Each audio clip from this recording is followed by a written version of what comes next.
Boa noite, meus amigos, tudo bom? Eu fiz um vídeo um pouco mais cedo, já postei com o meu agradecimento sobre a candidatura para vereador nessas eleições de 2020 e agora eu vou fazer esse vídeo aqui sobre a minha análise sobre o que aconteceu nessas eleições, certo? Vou tentar ser objetivo, mas tem bastante coisa para a gente comentar e depois eu vou gravar um outro vídeo que vai ser analisando o funcionamento do sistema eleitoral, certo? Algumas coisas já vou dizendo aqui nesse, que importam para a análise da eleição, mas o outro vai ser muito importante para quem pensa em como melhorar a nossa sociedade e para as pessoas que pensam em se candidatar. Então vou entrar mais nos detalhes, até a prestação de contas, como é que faz tudo, vou falar no outro vídeo para vocês também divulgarem. Mas é importante que a pessoa veja os dois, tanto esse de agora, certo?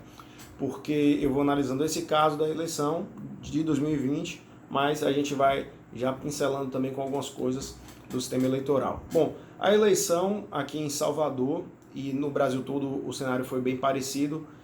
Os partidos que... Aqui a gente tinha César Leite, né, como o único candidato da direita, conservador e liberal, e eu sou do mesmo partido que ele, PRTB, como candidato a vereador.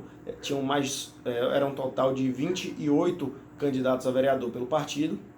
No total dos candidatos a vereador em Salvador inteiro tinha mais de 1.500 candidatos, em torno disso, 1.500 candidatos a vereador, certo? Desses daí, 900 candidatos estavam na base da Semineto, ou seja, tinha 15 partidos na coligação apoiando o prefeito Semineto, e que o candidato dele era o Bruno Reis, que acabou ganhando a eleição com 64%. Ou seja, de 1.500 candidatos a vereador, 900 estavam apoiando ele. Isso significa que toda ali o material gráfico que era impresso acabavam levando o nome e fazendo a propaganda, fortalecendo, né? Além disso, ele acabou utilizando o fundo eleitoral, foi mais de 8 milhões de reais utilizado no fundo eleitoral, além disso ele teve mais gastos com doações, totalizou em torno de 10 mil, até onde eu vi, 10 milhões na campanha investida. Do outro lado, a concorrência, que era o César Leite, não chegou a 70 mil reais.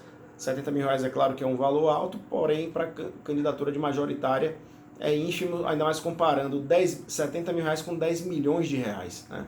Então é uma briga muito difícil. Além disso, o César não teve fundo eleitoral, né? Não usou o fundo eleitoral, foi uma opção do partido, né? Não teve tempo de TV na propaganda eleitoral gratuita, não teve acesso, né, a esse tempo nem TV e em rádio. E, além disso, a máquina pública do município estava na mão do DEM há 8 anos. Né? Então, existe um risco muito grande de se fazer obras públicas, por exemplo, com finalidade de angariar votos ou alguma coisa desse tipo. E até é possível que haja até compra de votos mediante o uso da máquina pública, né? Isso, olhando pela história do Brasil, a gente vê acontecer muito isso. Então, aí caberia à própria população fiscalizar e não aceitar. Mas, infelizmente, muitas vezes a população até pede isso, né? Isso é um problema que a gente tem. Bom, além disso, tinha também a Major Denise, do PT, que ficou em segundo lugar com 18% dos votos. E ela tinha a máquina do governo do estado ali ao seu lado, além de ser também um partido que tem grande acesso ao fundo eleitoral. Não vi o valor exatamente que ela gastou, mas como o PT é a segunda bancada na Câmara dos Deputados Federais, então eu imagino que tenha sido o segundo partido que tenha tido maior acesso, ou é o maior partido, é o PT, ou é o segundo, a bancada, não me recordo agora exatamente. Mas o que importa é que vai ser proporcionalmente o valor que vai receber. Então, o acesso ao fundo eleitoral do dinheiro público foi muito alto. Então, eram 2 máquinas públicas, né? E o Isidório foi o que ficou em terceiro lugar, que era o candidato que é evangélico e que agrada uma parte do eleitorado, e acabou ficando ali muito próximo, ele na disputa com César, disputando ali o terceiro lugar.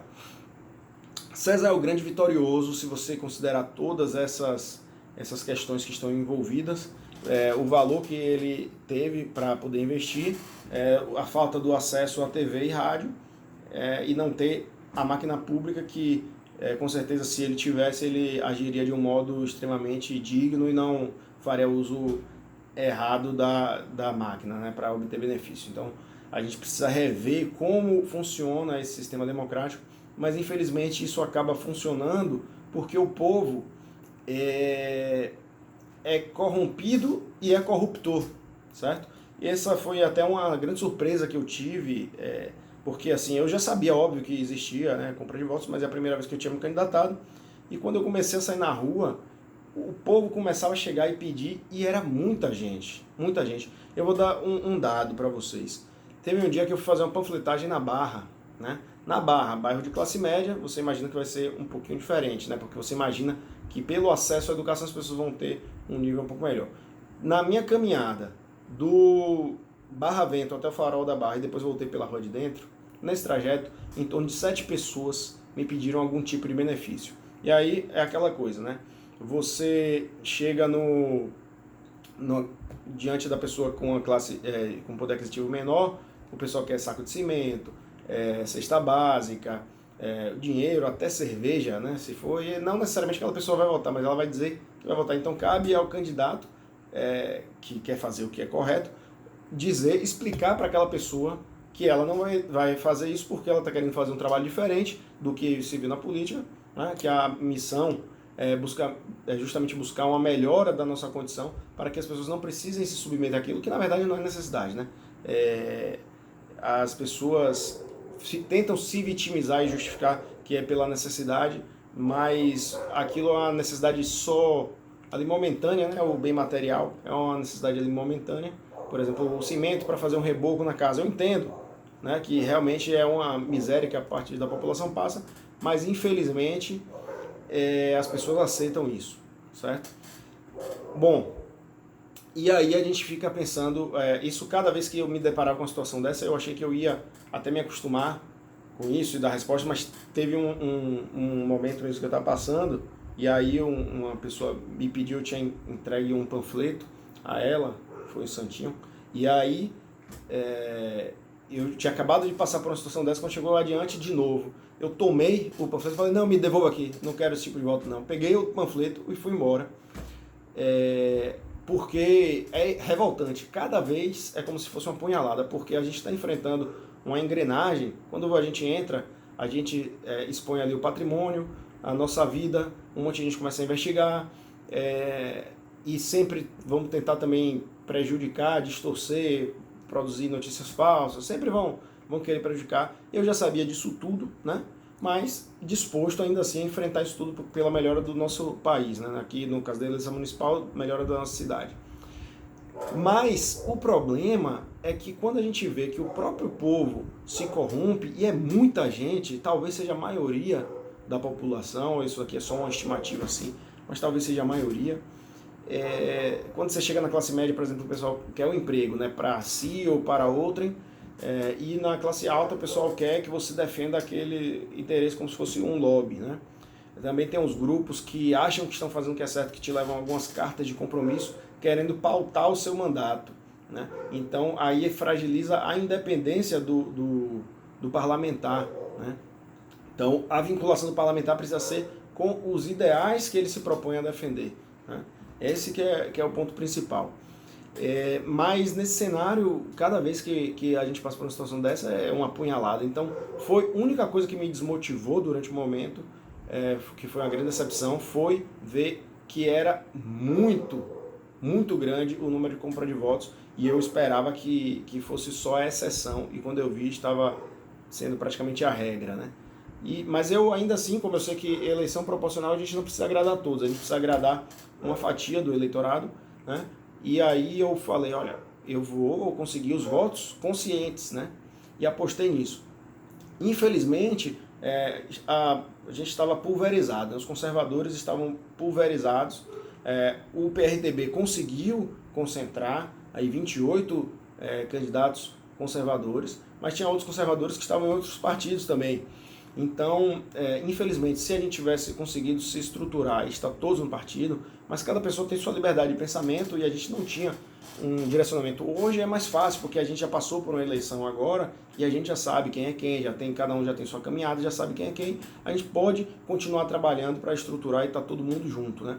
Tem aí a perspectiva da abertura do Aliança, mas eu mesmo particularmente não acredito muito nisso, ainda mais eu vou falar porque daqui a pouco sobre o Aliança, né? Mas deixa isso para mais adiante. Mas a minha esperança é que a gente consiga criar um movimento a partir de Salvador, certo?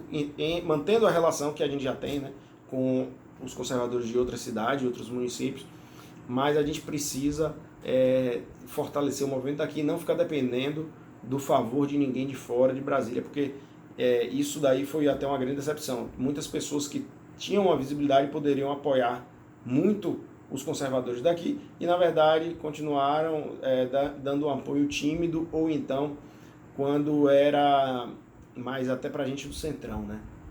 E assim, as pessoas às vezes falam assim, não, vamos dar o apoio para aquele que tem mais chance de ganhar. Bom, se aquele tem mais chance de ganhar, ele está apto ali a fazer o trabalho sozinho e não precisa do apoio, entendeu? Então o que vocês precisam, cada pessoa precisa fazer é procurar as pessoas que são efetivamente boas para apoiar aquilo, né?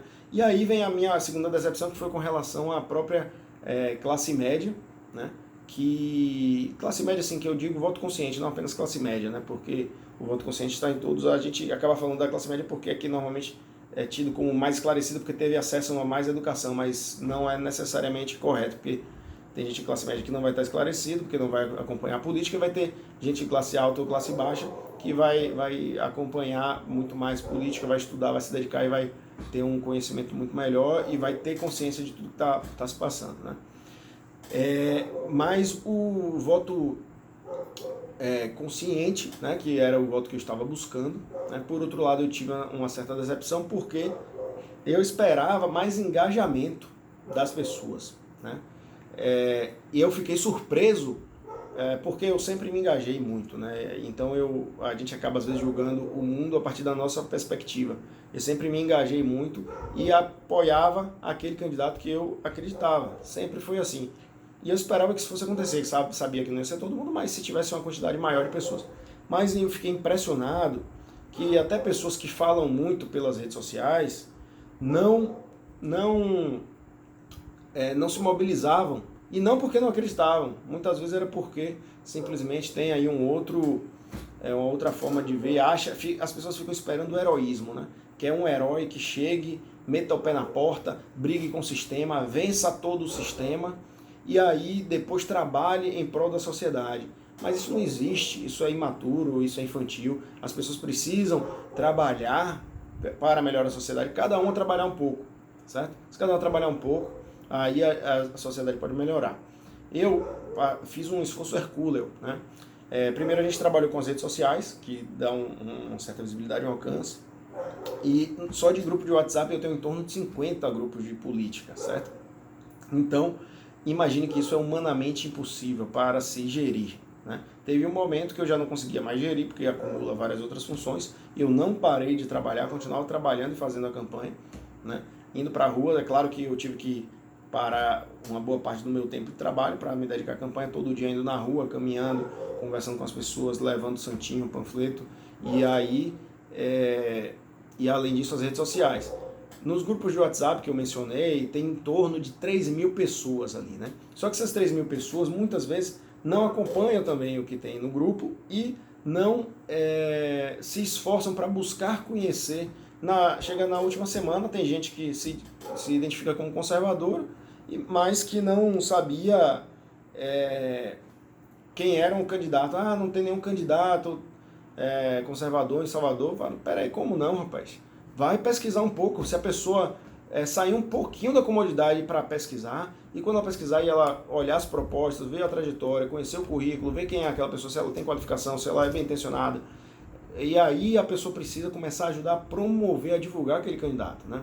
Então, essa foi a segunda decepção que eu tive, porque eu esperava realmente que as pessoas tivessem ali consciência política e fizessem esse exercício. E muitas vezes eu chegava a falar para as pessoas, falava, olha, você que está enxergando isso e isso e isso, você precisa se movimentar pelo candidato que você confia. Pode não ser comigo, mas ache o candidato que você confia e se engaje, né? Isso aí foi um outro ponto de decepção que eu tive, né?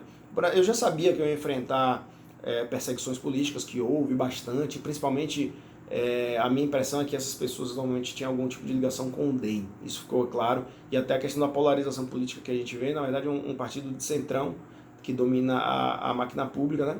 A gente vai vendo assim, que as pessoas às vezes se infiltram como se fossem apoiadores, ou dentro dos grupos sempre tem alguém que está ali só para ficar olhando, ou então gerando alguma situação para desestabilizar, né?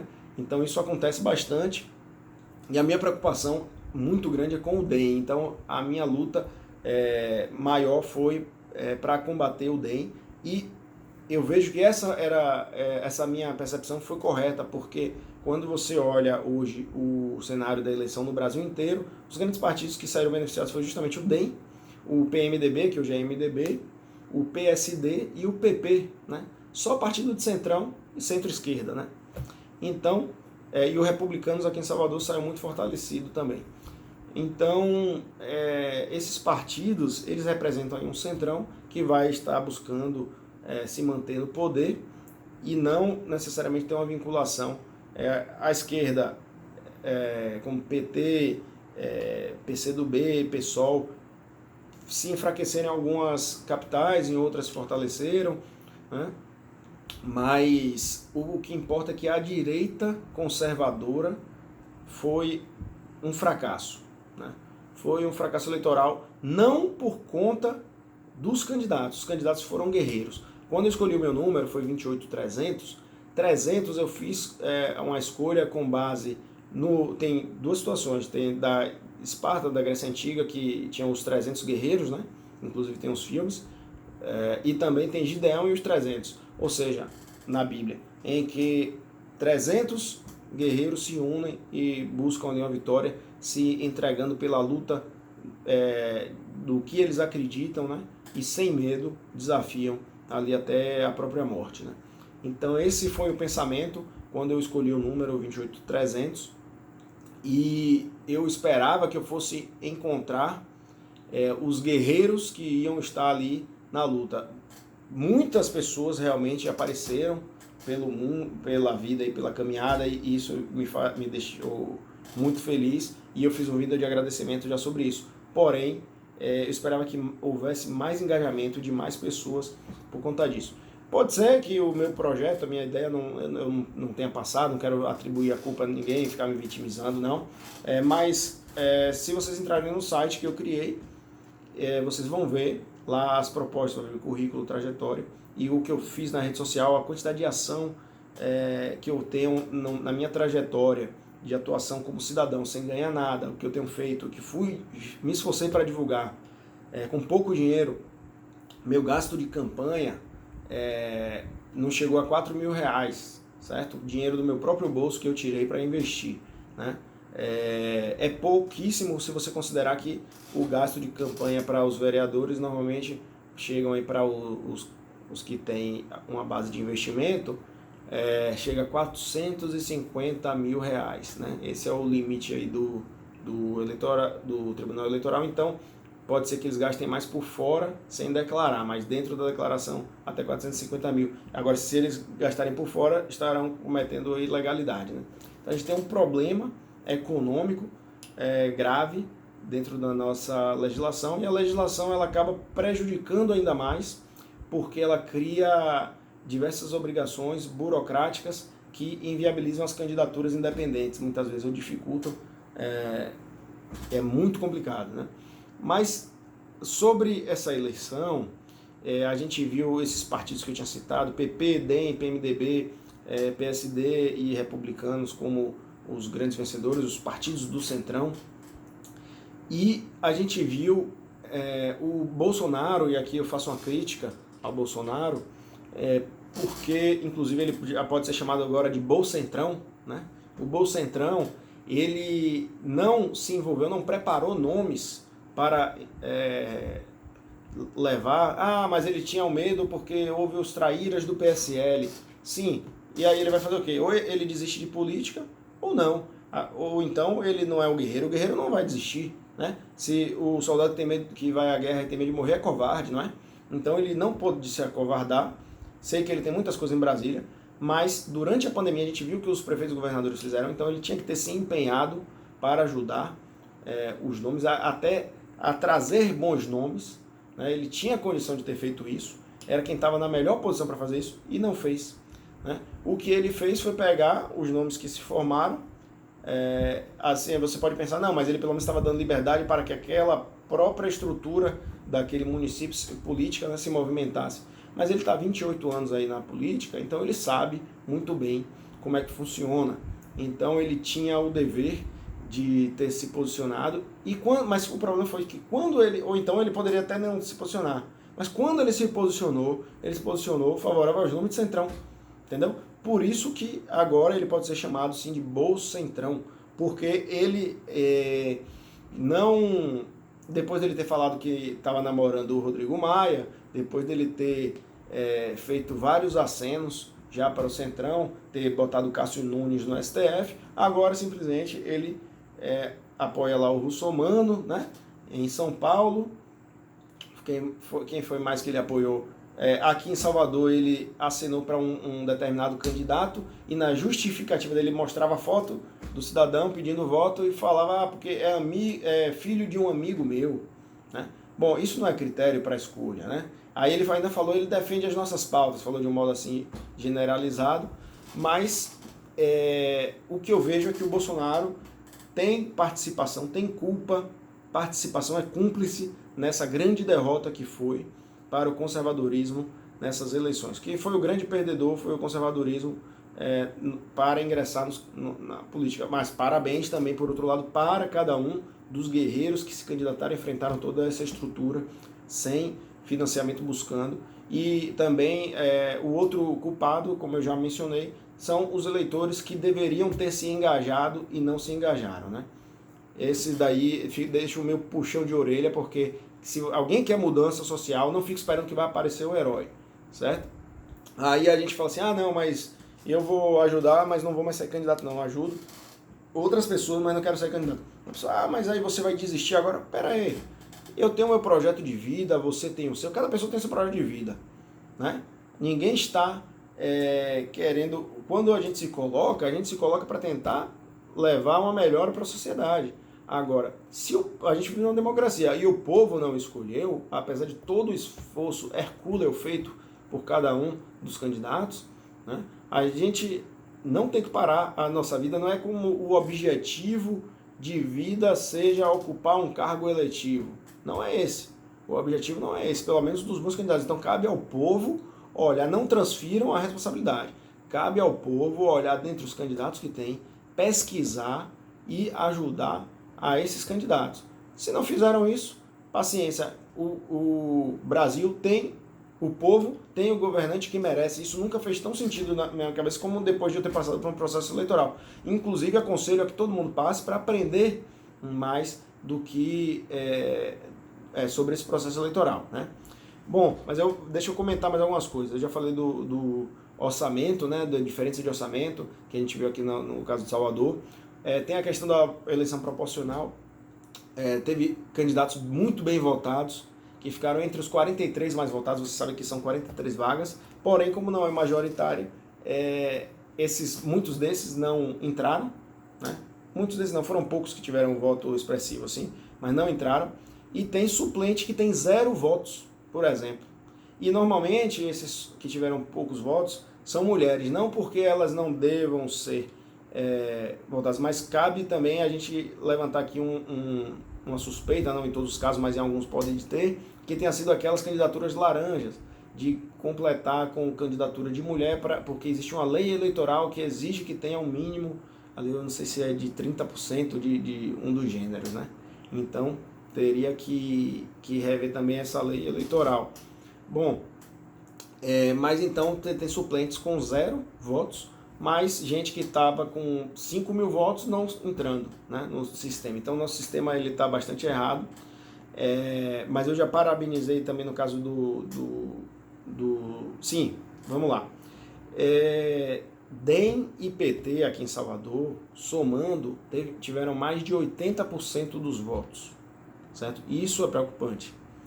Isso é preocupante porque a gente passou por 13 anos de PT, né? O PT está enfraquecido, né? O DEM é o partido que é o partido, não sei, mas um dos piores partidos que tem no Brasil, porque domina o Congresso Nacional, né? O presidente da Câmara e do Senado são do Democratas. Eles geram aí um problema grave na nossa política. É o Centrão, né, que está ali lutando para se manter no poder sempre, né, se fortalecer no poder sempre.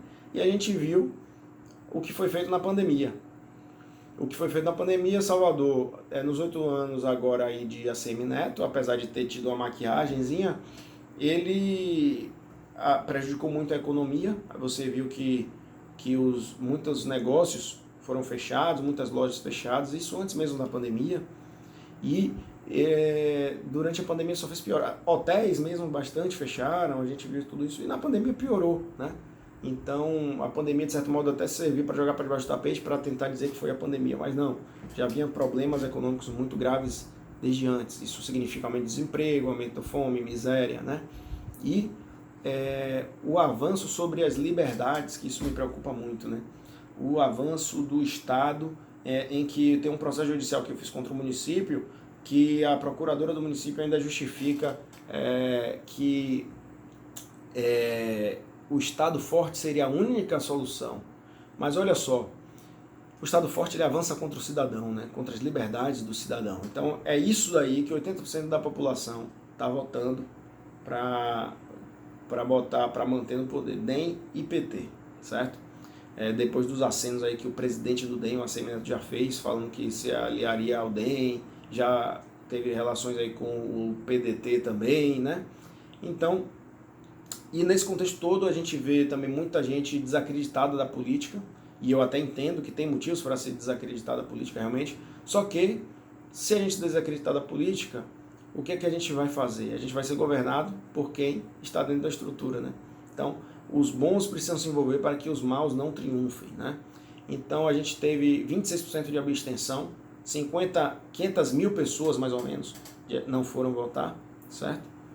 Muita gente aí vai estar com medo do Covid, mas muita gente porque não acredita no processo eleitoral. E isso é muito ruim, né? É importante que, se você acha que só tem corrupto na política, eu vejo que seja a maioria, mas a gente não pode generalizar, mas existem pessoas boas também, existem pessoas boas. Então você precisa procurar alguém e dar o seu voto de confiança. Mas se você ainda assim acha que não, entre você. Porque se você acha que só existe corrupto, significa que você também é corrupto, né? Agora, se você acha que todo mundo é corrupto menos você, primeiro você vai estar com um erro de julgamento, mas ainda que você estivesse certo na sua cabeça, se coloque à disposição, porque senão você vai ser assim, todo mundo é corrupto menos você, mas você é um frouxo, que não foi lá e não enfrentou a eleição, né? Então, você vai lá e enfrenta pelo menos uma vez, entra lá, você com certeza no mínimo vai ter um grande aprendizado, assim como eu estou tendo. Estou aprendendo muito sobre a nossa sociedade e até sobre o nosso próprio povo, né? Coisas que eu jamais imaginava. Bom, dito tudo isso, a gente viu que tem um eleitor acomodado, né? Tem um povo corrupto, tem o problema do Bolcentrão, que ele vai ter que agora decidir aí o que é que ele quer da vida dele, né? A gente fica assim, não pode brigar contra Bolsonaro, não pode falar nada contra Bolsonaro, porque realmente tem gente que acha que se falou contra Bolsonaro é esquerda. Não, pelo contrário. Eu estou reclamando que Bolsonaro está acenando para o Centrão, não é de hoje, certo? Eu torço muito para que o governo dê certo, mas para que ele se endireite. Ele tem que se endireitar, porque ele só está favorecendo o Centrão. A gente, depois da pandemia, viu o que o prefeito e os governadores fizeram, e hoje Bolsonaro, nessa eleição, favoreceu o Centrão, com as atitudes que ele teve. Foi consciente, não foi consciente, aí cabe cada um julgar, certo? Foi porque Brasília estava pressionando ele para não declarar apoio aos candidatos conservadores nos lugares, não sei. Mas um conservador não cede a seus valores. O grande problema é que a gente vê o pragmatismo político. A pessoa pensa de modo pragmático e vê o que é que funciona e o que é que não funciona. Então aí essa pessoa vai entrar para compra de votos, para tudo que puder, para poder ganhar. O que aquela pessoa importa é ganhar. Isso é característica de centrão, não é característica. Até o cara da esquerda, por mais reprovável que seja, ele, quando ele é o da resistência lá da esquerda, ele normalmente está ali defendendo os valores dele. Então eu me sinto mais à vontade para conversar com aquele cara, porque eu sei que ele vai estar defendendo a verdade que ele acredita ali, né? Ele está todo equivocado, mas ele vai estar, pelo menos, sendo sincero ali com o que ele defende, né? Então quem é da esquerda vai, pelo menos, para defender aquilo ali. Agora o cara que faz da política só o balcão de negócio, né? Isso é complicado, muito complicado. O Bolsonaro estava com a faca e o queijo na mão para ter dado um destino diferente aos municípios nesse ano, de 2020. E não fez, certo? Então, o que eu vejo é que a gente não pode esperar de Brasília. É mais Brasil e menos Brasília. A gente não pode esperar a solução vinda de Brasília. Fico muito tranquilo para falar isso, porque, não gostou porque falou isso, porque falou aquilo. Paciência, essa é a minha opinião e eu estou falando pensando no meu país, certo? No meu Brasil. Qual é a solução então? Mais Brasil, menos Brasília. Os conservadores de cada um dos municípios se concentrem, estejam em um único partido, porque no sistema de eleição proporcional, daqui a 2 anos tem outro, né? Comecem desde já divulgando, fortalecendo, se qualificando, desenvolvendo bons projetos. No meu site tem lá uma cacetada de projetos. Eu nunca vi um candidato a vereador fazer tantos projetos consistentes e com a visão integral, porque uma coisa que falava sobre saúde, outra sobre segurança, outra sobre educação, elas todas estavam ligadas uma à outra. Então, a prevenção da violência estava relacionada com coisas que eu tinha falado sobre urbanismo, por exemplo, né? Então, tenho ali boas propostas. Claro que existem muitas outras propostas de outras pessoas também, mas eu nunca vi uma candidatura com tantas propostas como eu coloquei. Então, além disso, estudar os fundamentos, né? Pega aí, no mínimo, Roger Scruton para começar, o Edmund Burke. Pelo menos isso é preciso que as pessoas leiam. Tem bons analistas políticos aí pelo YouTube, nas redes sociais, mas só isso não basta, né? Senão a gente vai ficar na mão deles. Se eles errarem, a gente erra junto, né? Então, os movimentos precisam se fortalecer nos municípios para lançar nomes independentes, certo? Bom, aqui em Salvador, eu me coloco à disposição dos demais conservadores para que a gente continue. A princípio, eu não penso em sair novamente, porque você não para só 45 dias de campanha. Você sabe, você tem que parar no mínimo aí 1 ano inteiro para poder trabalhar para lançar uma candidatura, né? E eu tenho meus projetos pessoais, tenho minha vida profissional.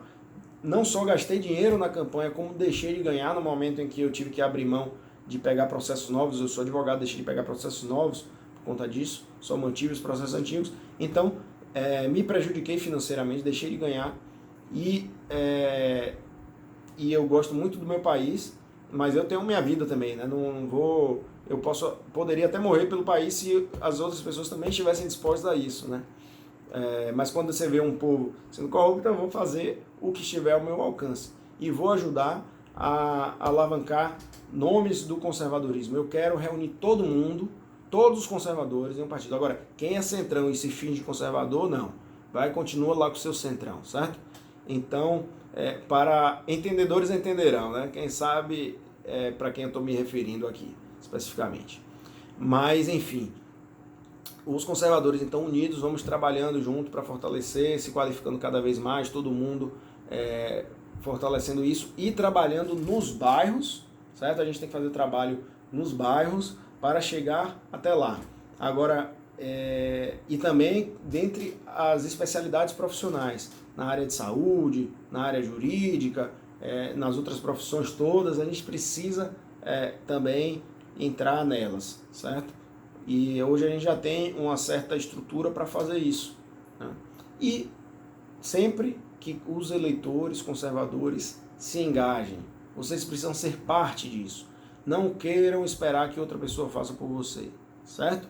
Esse é o pensamento assim principal que eu coloco como estímulo para que cada um de nós busquemos sempre participar como um cidadão ativo, certo, gente?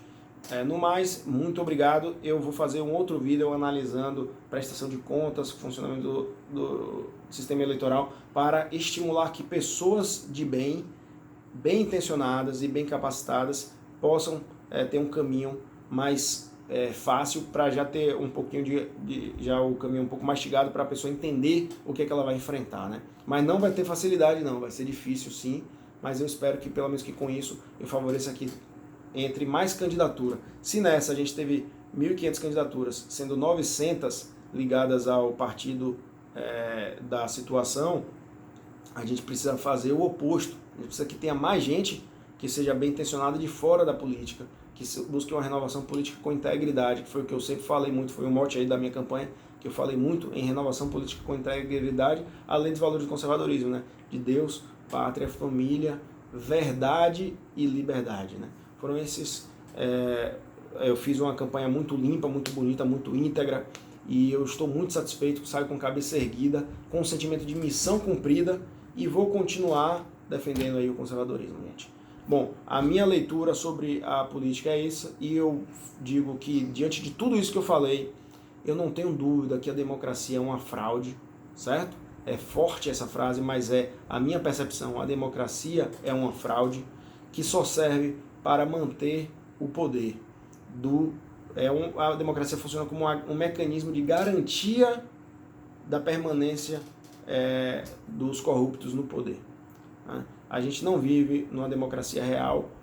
A democracia real ela só seria possível em cidades-estados, no formato da Grécia Antiga, né? Em que as pessoas fariam o exercício da democracia direta, e mesmo assim ainda poderia ter risco dos demagogos assumirem o poder. Então,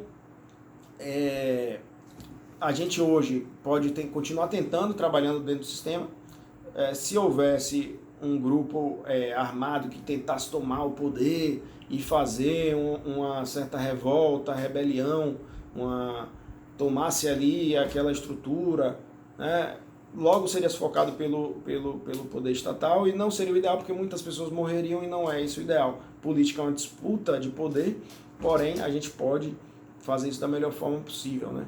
Agora, chegando a um extremo em que as pessoas impeçam a sua liberdade, você só entra para comprar no estabelecimento se medir sua temperatura, se você, ou na fronte, ou no punho, pode chegar a um nível extremo desse, né? E aí a gente, para simplesmente comprar um alimento, precisa passar por situações como essa. Esse é só um exemplo, pode ter tantos outros. E aí, tudo pode acontecer na política, mas assim, o ideal é que a gente consiga entrar no sistema, através do sistema de votação, e aperfeiçoar esse sistema. Com os políticos que estão eleitos, a gente não vai conseguir, certo? Com os políticos que estão eleitos, a gente não vai conseguir mudar, porque eles se beneficiam desse sistema. Cabe a cada um dos eleitores fazer esse trabalho aí, se engajando, certo? E se engajando não só na época da eleição, desde agora. Quando eu falei, vamos aglutinar todos os conservadores, incluem também os eleitores que precisam fazer parte disso. Bom, estou à disposição para fortalecer esse movimento, e peço que todos os candidatos que se lançaram, que são conservadores, se aproximem. Vamos manter essa unidade, porque a gente precisa, ainda que haja um posicionamento divergente em um ponto ou outro, o tronco é comum do conservadorismo, então a gente precisa trabalhar nisso aí para aperfeiçoar, certo? Gente, um abraço a todos,